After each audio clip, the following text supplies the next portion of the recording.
അസ്സലാമലൈക്കും. ഇന്ന് ഞാൻ പെർഫെക്റ്റ് ആയിട്ട് എങ്ങനെ പൂരി ഉണ്ടാക്കാന്നാണ് കാണിക്കുന്നത്. പൂരി എന്നൊക്കെ പറയുന്നത് ഒട്ടുമിക്ക പേർക്കും ഉണ്ടാക്കാൻ അറിയുന്നതായിരിക്കും. എന്നാലും അറിയാത്തവരും ഉണ്ടാവും. കാരണം പുതിയതായിട്ട് കുക്കിംഗ് ഒക്കെ തുടങ്ങിയവരുണ്ടാവുമല്ലോ.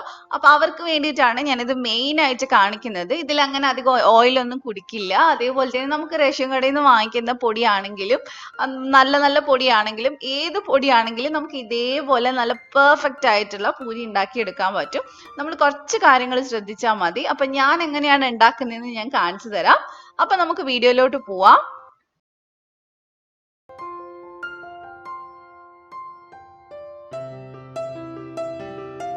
ആദ്യം തന്നെ ഞാനിവിടെ ഒരു ബൗൾ എടുത്തിട്ടുണ്ട്. ഇതിനകത്തോട്ട് ഞാൻ 1.5 കപ്പ് പൊടിയാണ് എടുക്കുന്നത്. ആട്ടപ്പൊടിയാണ്. ഞാൻ റേഷൻ കടയിൽ നിന്ന് കിട്ടിയിട്ടുള്ള പൊടിയാണ് എടുത്തിട്ടുള്ളത്. നിങ്ങളുടെ കയ്യിൽ ഏത് പൊടി ഉണ്ടെങ്കിലും എടുക്കാം. നല്ല പൊടിയായാലും ഒന്നും കുഴപ്പമില്ല. അതിനകത്തോട്ട് ആവശ്യത്തിന് ഉപ്പ് ചേർത്ത് കൊടുക്കുക. അതേപോലെ തന്നെ നമുക്ക് ഇതിനകത്തോട്ട് 1 ടീസ്പൂൺ ഓയിൽ ചേർത്ത് കൊടുക്കുക. ഏതായാലും കുഴപ്പമൊന്നുമില്ല. നമ്മളിങ്ങനെ പൊടിയിൽ ഓയിൽ ചേർക്കുന്ന സമയത്ത് നമ്മൾ ഫ്രൈ ചെയ്യുന്ന സമയത്ത് ഉള്ളിലേക്ക് അധികം ഓയിൽ കയറില്ല. അപ്പൊ ഇനി നന്നായിട്ട് നമുക്ക് കൈ വെച്ച് ഇതൊന്ന് തിരുമ്മിയെടുക്കാം. ഉപ്പും ഓയിലും ഒക്കെ പൊടിയിൽ എല്ലായിടെയും ഒന്ന് പിടിച്ച് കിട്ടണം. അപ്പൊ നന്നായിട്ട് തിരുമ്മിയെടുക്കുക.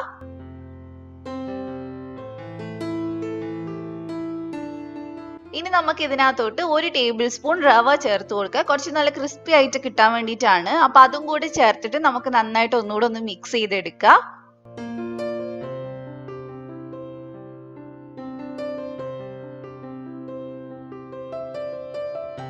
ഇനി നമുക്ക് ഇതിനകത്തോട്ട് കുറച്ചായിട്ട് വെള്ളം ഒഴിച്ചിട്ട് ഇതൊന്ന് കുഴച്ചെടുക്കാം. സാധാരണ വെള്ളമാണ്, ചൂടുവെള്ളമൊന്നും എടുക്കേണ്ട ആവശ്യമില്ല. അപ്പൊ കുറച്ചായിട്ട് ഒഴിച്ചിട്ട് നമ്മൾ ഇതേപോലെ ഒന്ന് തിരുമ്മി എടുക്കുക.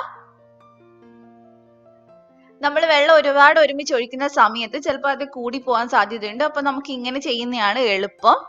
അപ്പൊ ചെയ്ത് ശീലമുള്ളവരാണെങ്കിൽ ഏകദേശം വെള്ളത്തിന്റെ കണക്കൊക്കെ അറിയുണ്ടാവും. അപ്പൊ ആദ്യമായിട്ട് ചെയ്യുന്നവരാണെങ്കിൽ ഇങ്ങനെ ചെയ്യാൻ നോക്കുക.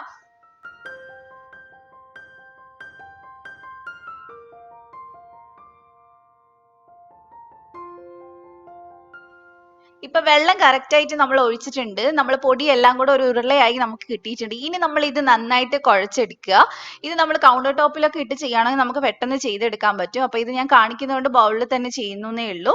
അപ്പൊ നമ്മൾ ഒത്തിരി നേരം കുഴക്കണമെന്നൊന്നുമില്ല. ചെറുതായിട്ടൊന്ന് സോഫ്റ്റ് ആവുന്നവരെ കുഴച്ചെടുക്കുക. അതേപോലെ തന്നെ നമ്മൾ ശ്രദ്ധിക്കേണ്ട ഒരു കാര്യം, ചപ്പാത്തിക്ക് നമ്മൾ കുറച്ചും കൂടെ സോഫ്റ്റ് ആയിട്ടും അതേപോലെ തന്നെ ഇച്ചിരിയും കൂടെ വെള്ളത്തോടെയാണ് കുഴച്ചെടുക്കുന്നത്. ഇത് കുറച്ച് ടൈറ്റ് ആയിട്ടാണ് നമുക്ക് വേണ്ടത്. ടൈറ്റ് ആയിട്ട് ഇരിക്കുന്ന സമയത്ത് ഓയിൽ അധികം കയറില്ല. അപ്പൊ ചപ്പാത്തി പോലെ ഒത്തിരി അങ്ങോട്ട് സോഫ്റ്റ് ആക്കേണ്ട ആവശ്യമില്ല. അപ്പൊ ഇനി നമുക്ക് ഇതിനകത്തുനിന്ന് ചെറിയ ഉരുള ഉണ്ടാക്കി എടുക്കാം. കുറെ നേരം വെച്ചിട്ട് ചെയ്യണമെന്നൊന്നുമില്ല. നമുക്ക് അപ്പം തന്നെ ചുട്ടെടുക്കാവുന്നതേ ഉള്ളൂ. അപ്പൊ ഞാൻ ഇതുപോലെയാണ് ഉരുള ഉണ്ടാക്കി എടുക്കാറുള്ളത്.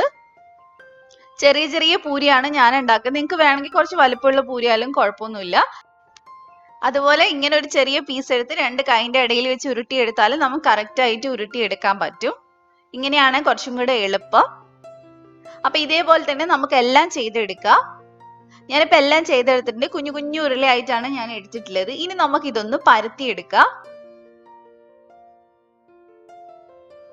നമ്മൾ സാധാരണ ചപ്പാത്തിക്കൊക്കെ ചെയ്യുന്ന പോലെ തന്നെ പരത്തിയെടുക്കാൻ നോക്കുക. പിന്നെ ഇതിൽ മെയിൻ ആയിട്ട് ശ്രദ്ധിക്കേണ്ടത്, നമ്മൾ ഒരുപാട് തിന്നായിട്ടല്ല പരത്തുന്നത്, ഒരുപാട് നേർമയായിട്ടല്ല പരത്തുന്നത്. കുറച്ച് കട്ടി വേണം. എന്നാലും ഒത്തിരി കട്ടിയല്ല, കുറച്ച് കട്ടി വേണം ചപ്പാത്തിനേക്കാളും. എന്നാലേ നമുക്ക് നന്നായിട്ട് പൊങ്ങി വരുള്ളൂ. അപ്പൊ അതെ, ഞാനിവിടെ പരത്തി എടുത്തിട്ടുണ്ട്. ഈ ഒരു കട്ടിയിലാണ് നമുക്ക് വേണ്ടത്. പിന്നെ കുഞ്ഞു പൂരിയാണ് ഞാൻ ഉണ്ടാക്കിയിട്ടുള്ളത്. അത് നിങ്ങളുടെ ഇഷ്ടം പോലെ ചെയ്യുക. ഇതേപോലെ തന്നെ ബാക്കിയുള്ളതൊക്കെ നമുക്കൊന്ന് പരത്തിയെടുക്കാം. പിന്നെ പരത്തി കഴിയുമ്പോൾ ഓരോന്ന് കൈവച്ച് നന്നായിട്ട് തട്ടിയിട്ട് പൊടിയൊക്കെ ഒന്ന് കളഞ്ഞെടുക്കണം. ഇല്ലെങ്കിൽ നമ്മൾ എണ്ണയിലിട്ട് ഫ്രൈ ചെയ്യുമ്പോൾ എണ്ണ പെട്ടെന്ന് അങ്ങ് ചീത്തയായി പോവും.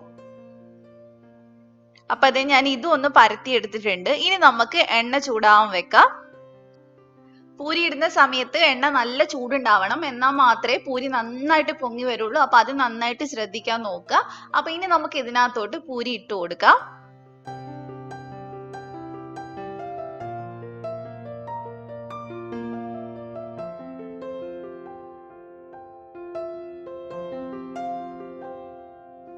ഇട്ട് കൊടുത്ത് പെട്ടെന്ന് തന്നെ പൂരി പൊങ്ങി വരും. നമ്മൾ ഹെൽപ്പ് ചെയ്ത് കൊടുക്കേണ്ട ആവശ്യമൊന്നും വരില്ല. നന്നായിട്ട് പൊങ്ങി വരും. ഇനിയിപ്പോ പൊങ്ങാൻ ബുദ്ധിമുട്ടുണ്ടെങ്കിൽ മാത്രം ജസ്റ്റ് ഒന്ന് തൊട്ട് കൊടുത്താൽ മതി. ഇനി നമ്മൾ നന്നായിട്ട് പൊങ്ങിയതിന് ശേഷം 1 മിനിറ്റ് നമുക്കൊന്ന് വെക്കാം. അതിനുശേഷം തിരിച്ചിട്ട് കൊടുക്കാം. ഇപ്പോഴും തീ നന്നായിട്ട് കുറയ്ക്കേണ്ട ആവശ്യമൊന്നുമില്ല. ഒരു മീഡിയം ടു ഹൈ ഫ്ലെയിമിൽ വെച്ചിട്ട് ഫ്രൈ ചെയ്തെടുത്താൽ മതി. അപ്പൊ 2 സൈഡും 1-2 മിനിറ്റ് ഒന്ന് ഫ്രൈ ചെയ്യുക. ഒത്തിരി നേരമൊന്നും വേണ്ട പൂരി വേവാനായിട്ട്.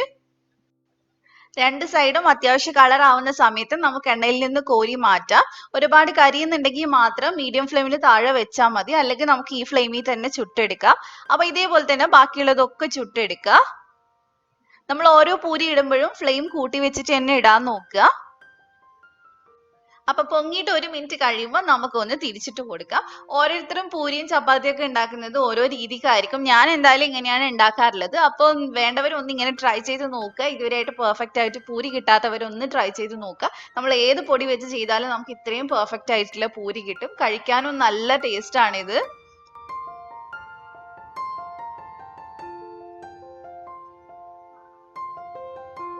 അപ്പൊ ഇനി നമുക്ക് ഈ പൂരി ഒന്ന് കട്ട് ചെയ്ത് നോക്കാം. നല്ല പഫി ആയിട്ടാണ് ഉള്ളത്, നല്ല പൊങ്ങിയിട്ടാണ് ഉള്ളത്.